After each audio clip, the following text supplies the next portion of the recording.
আসসালামু আলাইকুম রহমতুল্লাহ। সম্মানিত দর্শকবৃন্দ, মশিউর রহমান আল মামুন ইউটিউব চ্যানেলে আপনাদেরকে স্বাগতম। প্রিয় দিনী ভাই ও বোনেরা, আজকের ভিডিওতে আমরা ঘর থেকে বের হওয়ার দোয়া শিখব ইনশাআল্লাহ।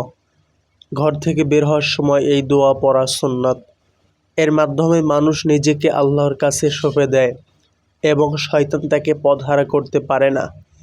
এই প্রসঙ্গে হাদিসে রাসূল সাল্লাল্লাহু আলাইহি সাল্লাম এই দোয়াটি বর্ণনা করেছেন।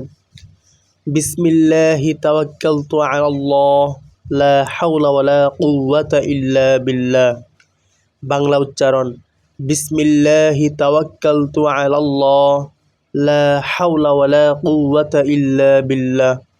অর্থ, আল্লাহর ওপর ভরসা করে তার নামে আমি শুরু করছি। তার সাহায্য ছাড়া ভালো কাজ করা ও অন্যায় কাজ থেকে বেঁচে থাকা সম্ভব নয়। আল্লাহ তাআলা আমাদের সবাইকে এই দোয়াটির আমল করার মতো তৌফিক দান করুক, আমিন।